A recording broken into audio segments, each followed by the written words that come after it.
Oh my God, Anita. Hello, welcome to another edition of the Willy Bragg Show. I am your humble host, Willy Bragg. I have to ask you all a question. When do you think it's appropriate for the left and the right to work together? And you're going to get all kinds of answers from people. And you're going to get the usual response from shit libs and centrists will be like, absolutely fucking never. And then you're going to have some from the hard left will say the same thing. Then you'll have people be like, well, depends on what you mean by right wing, and then which section of the right. And if you do work with the right wing, are you doing it to basically? Are you doing it basically on your terms or on theirs? And so that's the question right there, because all this has kind of been a debate lately. I don't know if it's new, but it's been something that's been talked about for the last several years. And I have my spin on this, and I have my spin as speaking as a lifelong leftist, I do. And I spoke many years as a hardcore partisan Democrat in the very beginning, and then an angry socialist. And throughout most of that time, I pretty much had well, man, fuck the right under circumstances. And I had plenty of reason to be feeling that way for how I recognize the right. I mean, especially during the age of Reagan and all of that. The Reagan Revolution, I felt like kind of mess a lot of things up, and in terms of the economics, the social sphere of things, with regard to foreign policy. And I mean, I just think that the world was turned upside down as a result of the Reagan Revolution. And strangely enough, I don't think Ronald Reagan meant it to go this far. I said it the other day that in a lot of ways, I think that Mitch McConnell took that Reagan model as Senate Majority Leader or Senate Minority Leader and found a way to go and take that Reagan vision and make it into something 100 times uglier than what Ronald Reagan was trying to make it. And it was pretty damn ugly when Reagan was trying to make it. So there's that. But I will say, like, one of the earliest examples of a time where I would say in recent memory, where I would say where the left and the right could work together in a way that's positive, was during the Bush-Cheney years with people like Congressman Dennis Kucinich of Ohio and Congressman Ron Paul of Texas. Meaning that both men were opposed to the war in Iraq and Afghanistan. They both were opposed to the USA Patriot Act. They had some different takes on the economy, but they did a lot of overlapping on some issues where libertarians and a progressive / social democratic outlook were kind of overlapping. And Dennis Kucinich, when he ran twice for president, 2004, 2008, and he was asking in 2000. They asked him in 2008 if he ran and got the nomination. If he was running, if he got the nomination, who would he have as his running mate? And he said Ron Paul would be his running mate. And I think that Ron Paul made some platitudes toward Dennis Kucinich.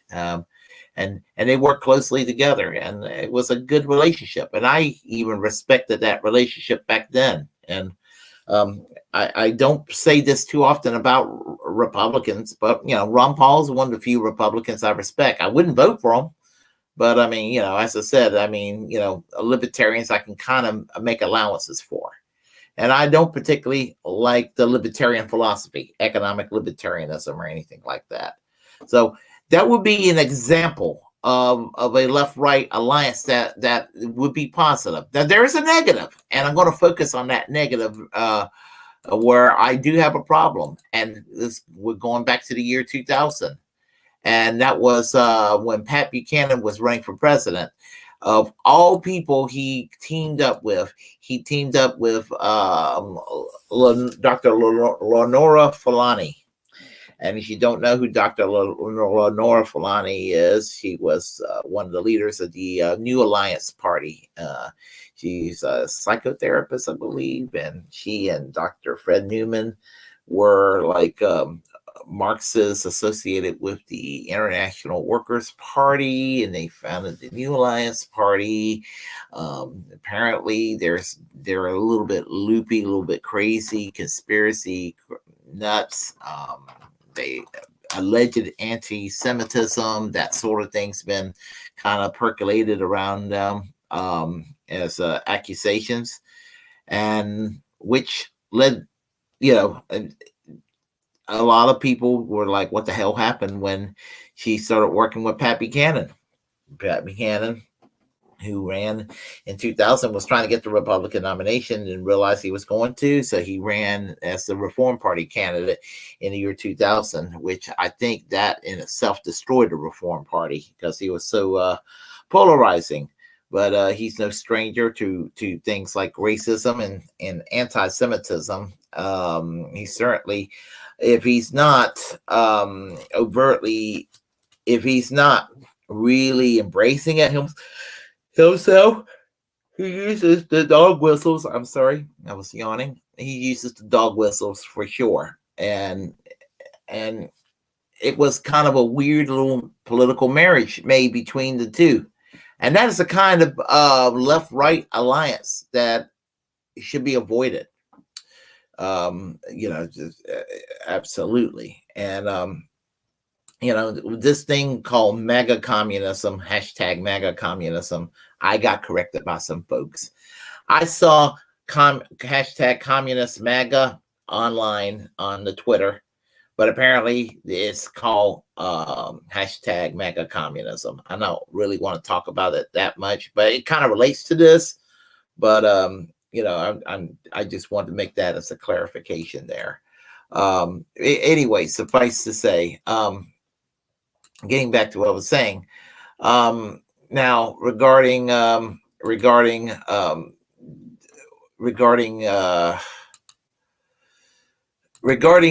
everything that's been going on for many years, what's been toxic is that when people get very self-righteous about a left-right alliance, as if we don't have it already. We've had it for years. The Reagan Revolution led toward Clinton third way politics. And the Bill Clinton third way politics was a continuation of the Reagan Revolution. So we've had a left-right alliance of sorts all these years, still do to this day. So I mean, there's really no. I don't know why people acting like this is so damn controversial to even act like this is such a new concept and all. So, but anyhow, where we're at right now is that you go into recent years with the Donald Trump presidency, with the arms sales to Saudi Arabia, which is overseeing a genocide in Yemen, is a crime against humanity. And President Joe Biden is still continuing that as well. You had basically people as ideologically diverse as Senator Bernie Sanders of Vermont and Senator Mike Lee of Utah working together to put an end to arms sales, to try to put an end to prevent selling arms to Saudi Arabia. And because, I mean, again, there's a genocide going on in Yemen, and Saudi Arabia is committing that genocide in there, and this makes the United States complicit in that regard when they do this sort of thing. And so we're kind of contributing to the crimes against humanity when we do this. And God bless Bernie Sanders and Mike Lee for doing their part to try to put a stop to what is going on. So here's an example of a left-right alliance that's actually proactive as well, right there. Like Dennis Kucinich and Ron Paul, for example. So, a modern day version, I would say, a modern day version of this would be right now, I would say, well, she's no longer a member of Congress, but when she was, Tulsi Gabbard of Hawaii and Thomas Massie of Kentucky. I do know that Thomas Massie has libertarian leanings, but I don't know how far to the right he is. He sounds kind of like he might be a Rand Paul type. He sounds closer to that than he would someone like a nutcase like Marjorie Taylor Greene. I don't think he's there. But they drafted a co-sponsor legislation together calling for the party and the release of I'm sorry, I'm yawning again. Of Julian Assange. And so, I mean, and this is a kind of left-right alliance that's positive. And certainly not negative. And in regard, and I keep doing that, darn it, that keeps happening. Anyway, in regard to the whole situation of left versus right, in regard to when it's appropriate and when it isn't. Well, I mean, you're going to have people who are going to be naysayers, and that's just that's just going to be in the nature of the beast. I mean, you're going to have people who are going to be like who wants to kind of be on the partisan divide and have their little partisan um, critique of the situation and just kind of scored political points. And and I don't want to sit there and score political points. I want to actually win battles to achieve positive goals. And that's what I want to do. I don't want to see the left keep losing at every chance, and which seems to be par for the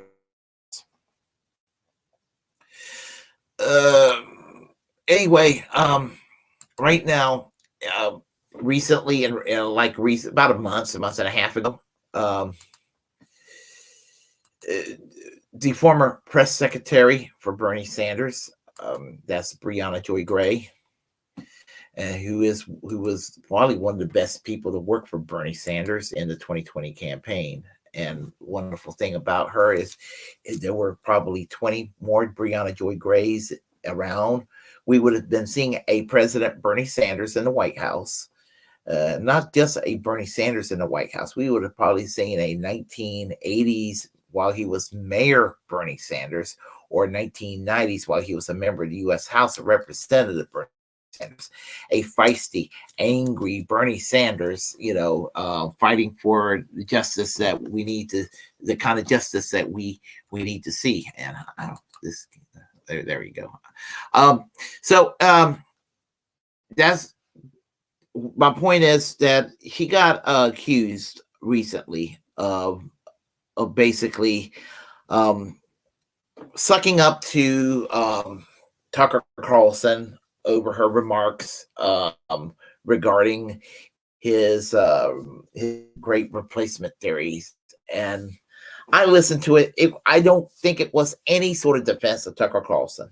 And I mean, it wasn't.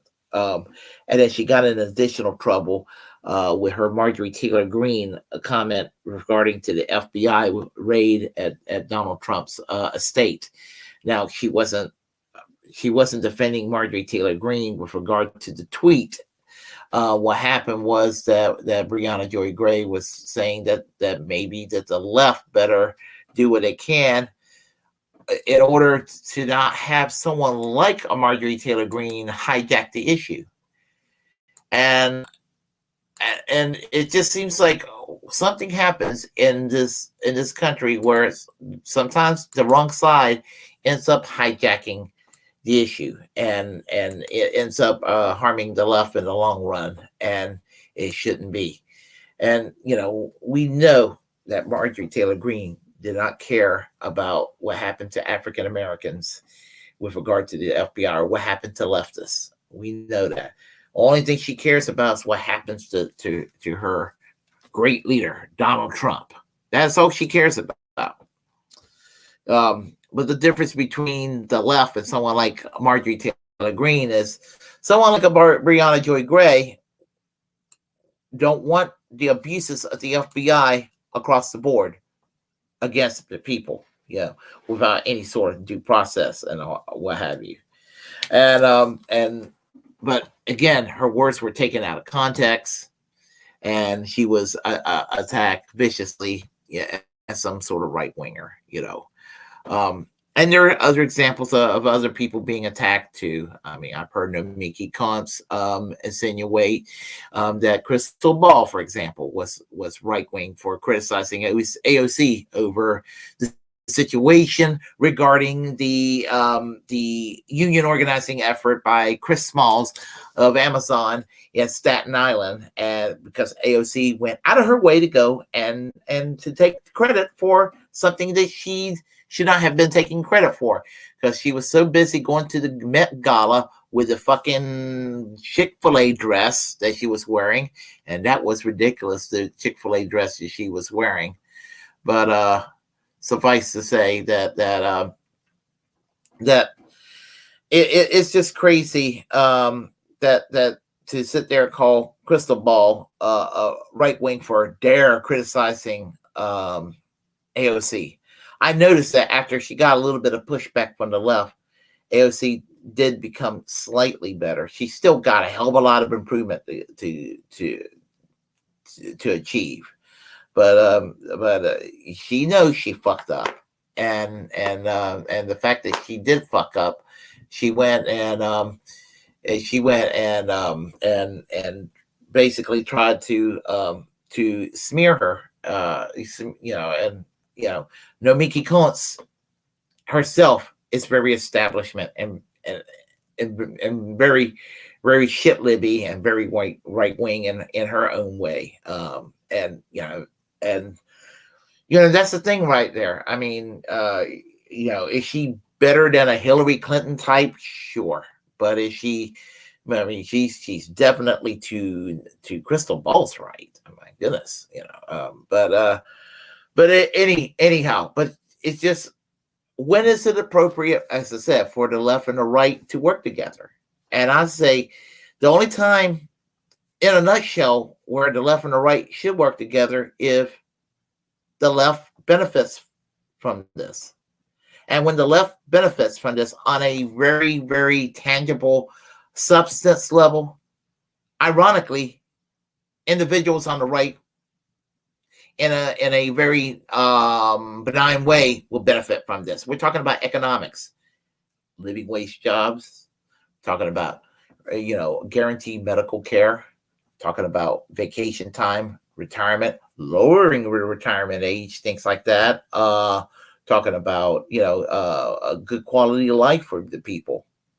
However you're to define anti-capitalism, once that anti-capitalism is achieved and put into practice, and you're reaping the positive rewards of it, you will see theoretically less people with a very vicious right-wing ideology. So in that regard, but the whole idea of those of us on the left going to the right to work with the right on their terms, it's already been done with our mainstream Democrats. That's just what they've been doing all these years. They'll put up a little song and dance and all of that. I was never convinced by Nancy Pelosi or Chuck Schumer basically calling Donald Trump an asshole in public, but then voting in his agenda once everything is being prepared in Congress and all of that, okaying the judges and everything like that in the Senate. Please, Chuck Schumer, please. Okay, so so anyway, that's just kind of my take on it. So we have here on the chat line, we have Kevin Toohey. How are you doing today, Kevin? I support Marjorie Taylor Greene for her position on Ukraine. Nothing else she says to us will undo her anti-imperialist stance. It's not favoritism toward Russia. It's strictly anti-imperialism. I get that. I really do. But I want to add a caveat to this.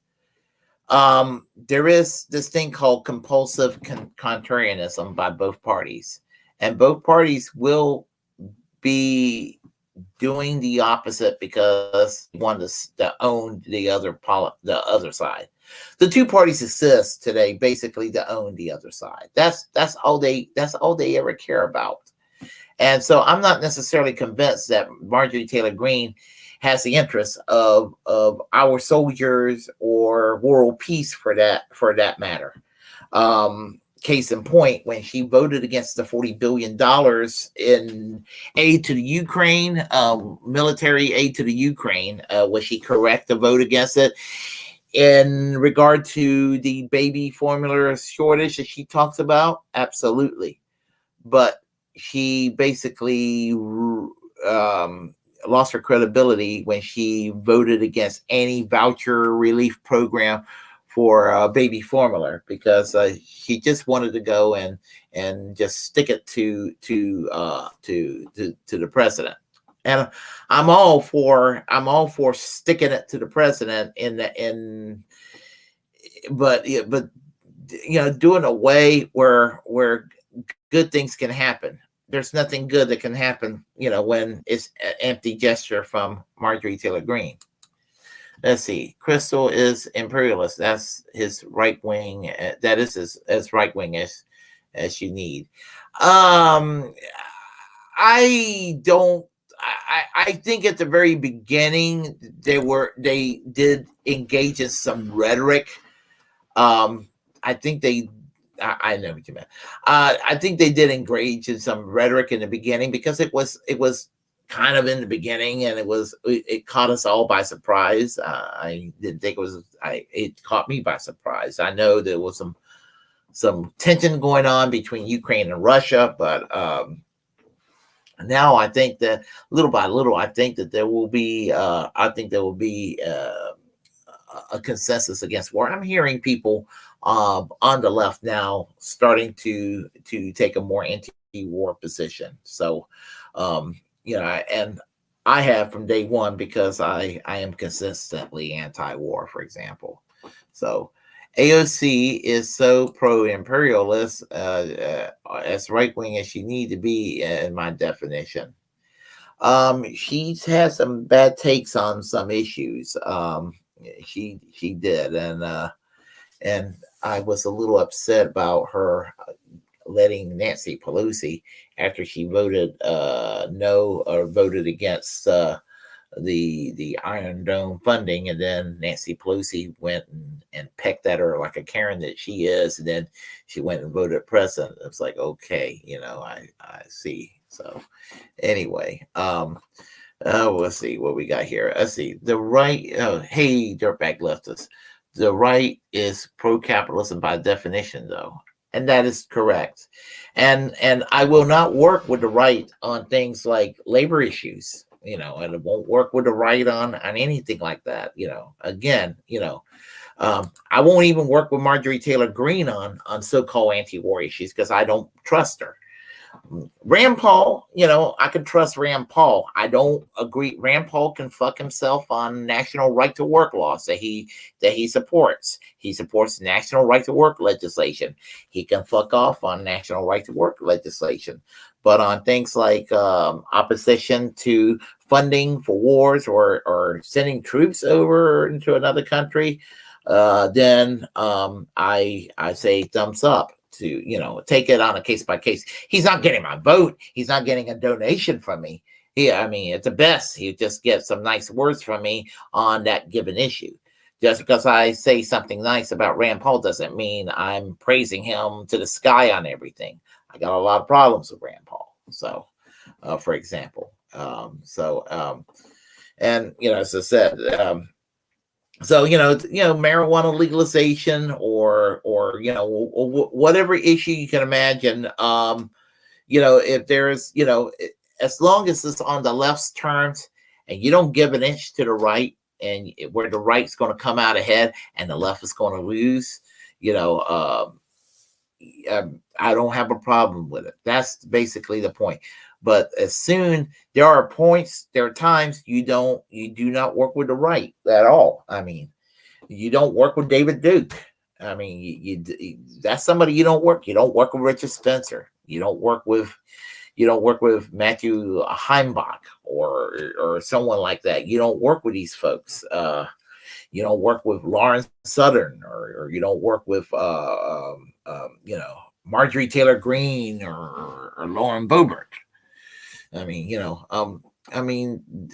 they're racist as fuck. They're and all that. It's not being politically correct or what have you. It's just they're destructive. You can work with other people without working with those folks. So I remember I was going to anti-war rallies back in 2006, 2007, 2008. And, it was kind of nice seeing libertarians out there and some really disgruntled Republican types out there too. But, I know that we're all out there protesting against the war, but I know that we didn't agree on certain things domestically, and that's fine. The war could end, or it was just a symbolic way of telling George W. Bush he's a piece of shit, which he was and still is. I mean, I don't, I'm okay with that. So anyway, I'm rambling on and on and on, but my point is that, yeah, I mean, Marjorie Taylor Greene, I would never work with Marjorie Taylor Greene personally. I'm not going to sit there and criticize somebody for it. I'm just personally, I couldn't do it. I just couldn't do it. I could work with, I could, as I said, the Tulsi Gabbard reaching out to Tom Massey to try to free Julian Assange. That's got to be done because Julian Assange is a political prisoner, and Julian Assange needs to be freed. If anybody needs to be behind bars, are the people that vilified him. So anyway, if y'all like what you heard, press like and comment. If you disagree, comment anyway. We will have a conversation. Let's see. Feel free to share the content on this channel.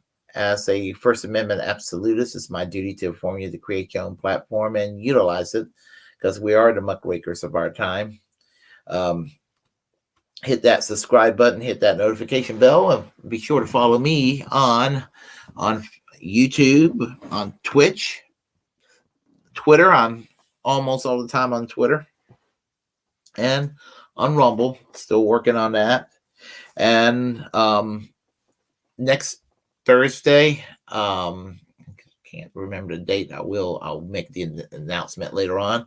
I'll have a friend of mine, Dwight Welch, from who is a United Church of Christ minister, liberal Protestant denomination. He's going to be a guest on the show. We're going to be discussing the toxicity of Christian nationalism. There's this horrible thing that people like Lauren Boebert and Marjorie Taylor Greene seems to be pretty high on right now. So that would be an interesting discussion there. So anyway, let's see. I guess I would just conclude by saying, to reject corporate media because they have nothing to offer us. And until next time, I'll conclude by saying to y'all, music. So here I go saying to y'all, music. Bye-bye.